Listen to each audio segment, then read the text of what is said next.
I wondered when my worlds were going to collide. So yeah, I hail from the San Francisco Bay Area. I can start my apology tour now. But I was a pediatric critical care nurse for many, many years, and I went back to graduate school because I was really fascinated with emerging biotechnology, science, ethics, law, policy. I live in what I say the backyard of the Silicon Valley, which means we often have a front seat on the future, what things are coming. You know, we had Michael Schellenberger yesterday talking about how we got to stop things in California. I concur. So I wasn't ever captured, I wasn't ever red-pilled. I wasn't piqued on the trans issue, obviously because of my years working in pediatric nursing. I remember the olden days when watchful waiting and watch and wait was really watchful waiting. It hadn't been hijacked. But I was fascinated with assisted reproductive technologies, CRISPR, gene editing, designer babies, third-party conception, buying eggs, renting wombs, and whatnot. And I was happily watching Jen Speck and all the other great, wonderful people fighting the gender debates and the trans war. Feels like a war. Are we winning? When I finally found out and discovered that they were offering fertility preservation to children as part of their gender affirmation treatment. I use treatment in quotes. And then that's when I kind of said, all right, that does it. I'm gonna integrate assisted reproductive technology into what they're doing to our young boys and girls. And when I say young and when I say pediatrics, I'm talking birth to 18.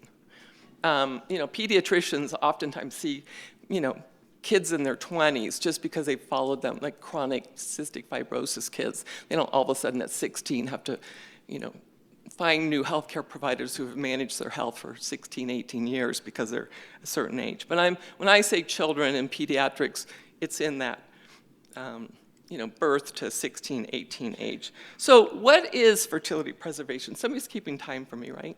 Okay. I gotta do this. Thank you. Oh, it worked. Fertility preservation, I'm going to expand on, you're going to hear a lot about eggs and sperm again. It's just the ability to freeze egg, ova, from females, or sperm from male, to use later. And it began in the 1900s with just farmers that wanted to be able to sustain wildlife and farm populations. It began with cattle and sheep. In about the 1990s, it expanded to preservation of endangered species and exotic animals. All sounds good, right? When a certain animal is about ready to go extinct, it's great to be able to freeze the gametes of those species and keep those species alive. Then in about the 1970s, it moved to fertility preservation in adult humans, predominantly cancer patients. Right? If you're a cancer patient and you're going to have chemo or radiation and your treatment might damage your fertility, why don't we offer fertility preservation to these people before they begin their chemo and radiation and preserve their fertility that way? Then it expanded into children. Again, a pediatric cancer population, or children that have to have some kind of a treatment, therapy that might harm their fertility in order to cure their illness, save their life, and whatnot. And then it also is expanded into just freezing fertility preservation for healthy people. In the Silicon Valley, for example, young women are offered as an employment benefit to freeze and bank their eggs. So they don't have to stop, have their children. They can, their career can move forward and they can have their maybe baby later. And then more recently, it has moved into being offered to children as part of their gender affirmation therapy. And the CDC, just so you know, the definition of assisted reproductive technology is whenever eggs are out of the body or embryos outside of the body, not sperm. Think interuterine artificial insemination. That's not considered an assisted reproductive technology. Only once egg and then embryos are out of the body. Does it classify as an assisted reproductive technology. So these transgender youth, by nature of freezing and banking their eggs and sperm, are going to need assisted reproductive technology if and when they decide to have children. So what do we know in the literature in this patient population, in the pre-pubescent child? We know that children that are Tanner stage 1 or 2 do not have mature ova or mature sperm. So you can't offer them to freeze and bank egg or sperm that they don't yet have. They have to wait until they're older, typically Tanner stage 3 or 4, when the ova and the sperm are mature. So the only option to offer this population before their puberty is blocked is ovarian tissue cryopreservation or testicular tissue cryopreservation. So they actually go in and remove tissue that they then freeze, and they keep it frozen for years until that child grows up and decides they want to have children, and then that tissue is thawed. It has to be auto-transplanted back into that person in hopes that then they will produce mature egg or sperm. Your face says it all. You're like growling at me there. So that's basically what these prepubescent children are offered, since they don't have mature egg or sperm. We know that when puberty is blocked, the options for the success of fertility preservation is dramatically reduced. So we're basically offering these children sort of false hopes. What about fertility preservation? And if we're going to offer this, what do we know about if it works, right?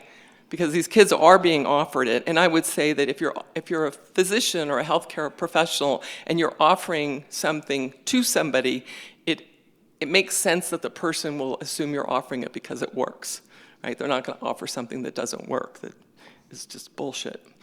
Sorry, can I say that?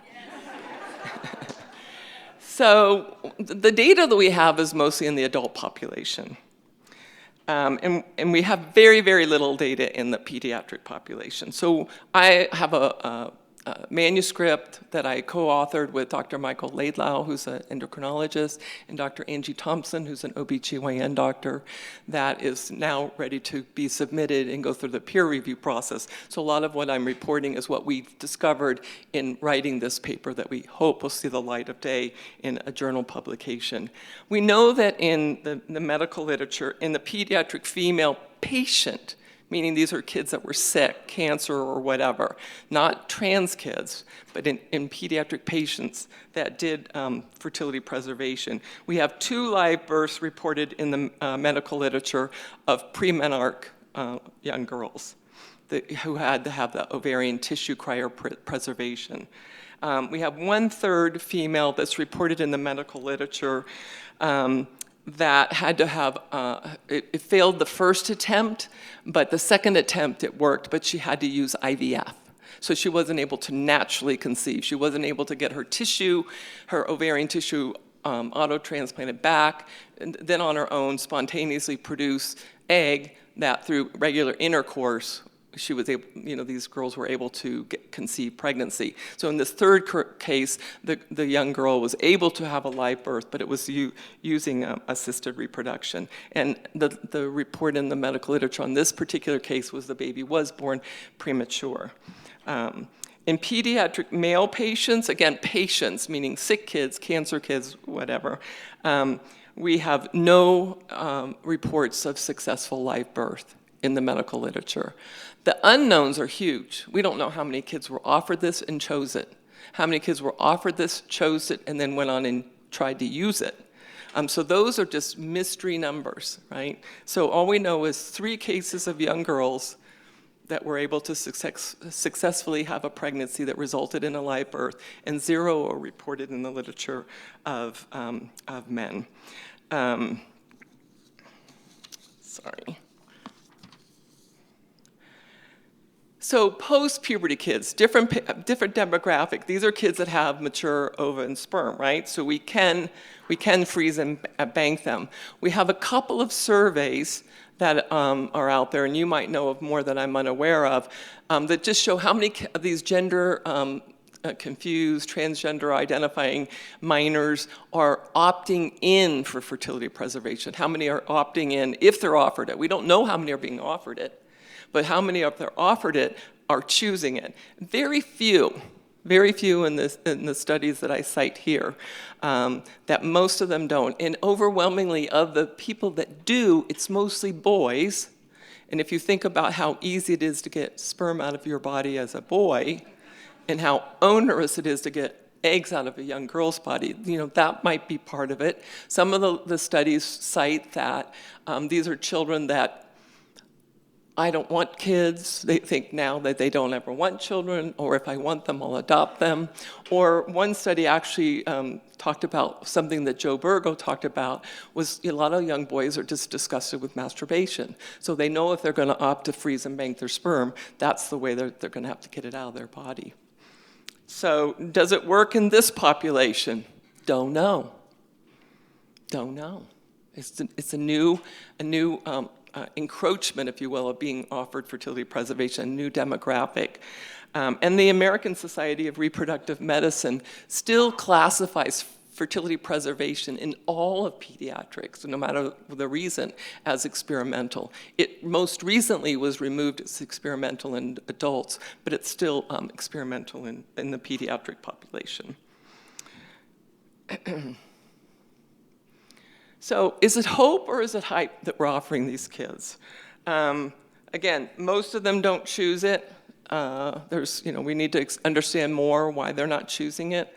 Again, like I said, more natal males are choosing it than females.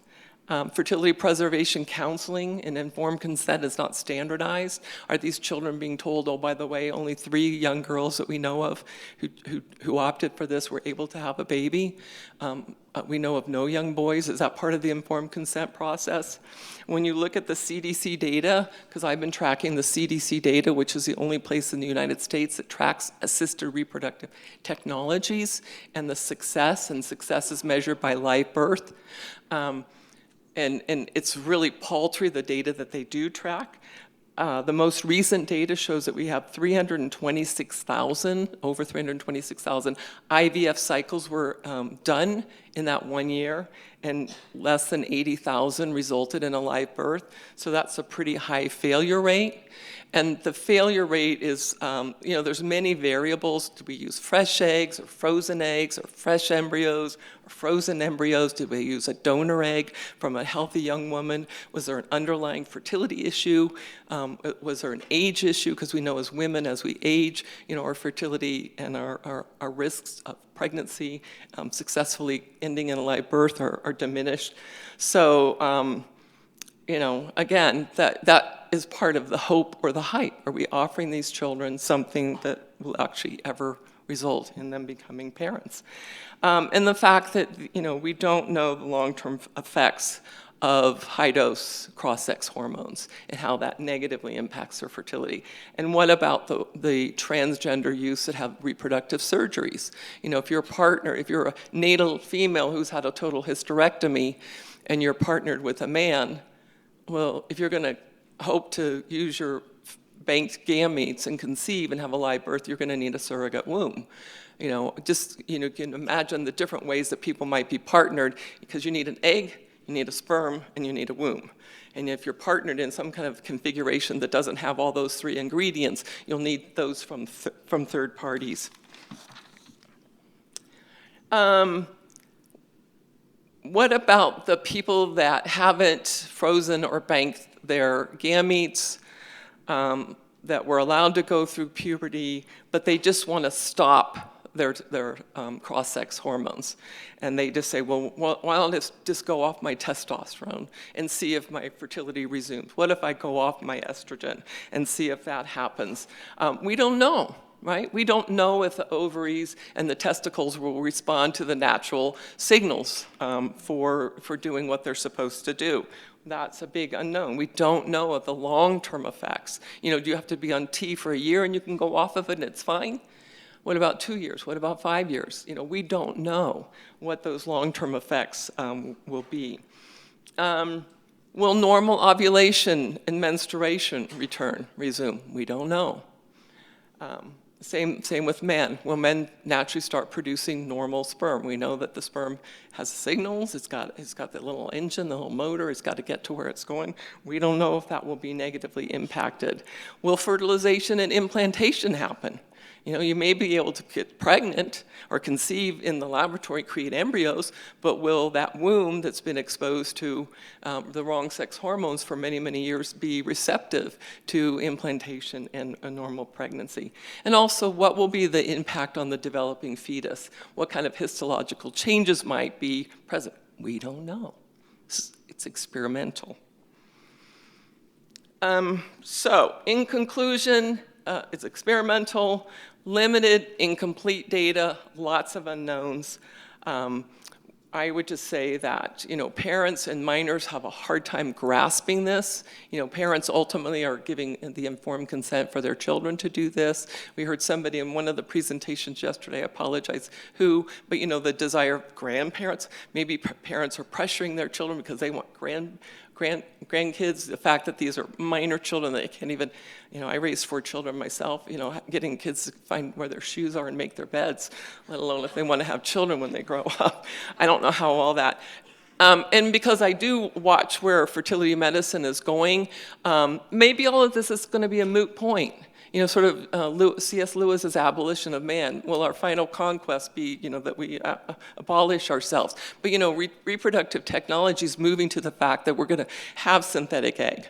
We're going to have synthetic sperm. We're going to have artificial wombs. So maybe this will be a moot point because all babies will be made in the lab. Hank Greeley at Stanford University wrote a book 10 years ago, I think 10 years ago now, law professor there, called The End of Sex. Gattaca. Why would you leave things to nature when you can go straight to the laboratory and create the child of your dreams? So I'm going to end there with, because we do have a new film coming out. And she's gonna set up, it's called The Lost Boys, Searching for Manhood. Our last film, The Detransition Diaries, was only featuring young women. This film features the voices of young men. So we have a few little dollars that we're trying to raise to push us over the edge. So anybody has a couple of nickels or coins or checks for thousands of dollars, come see me after. But go ahead and show the clip then. Thank you.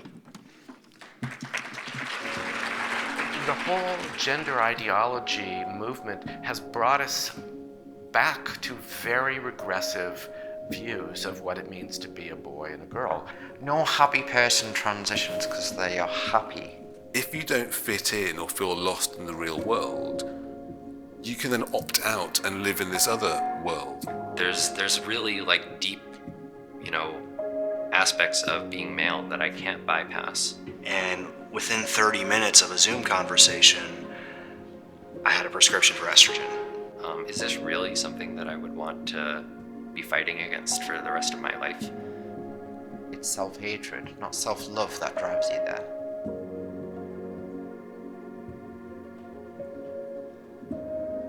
That's it. So it features,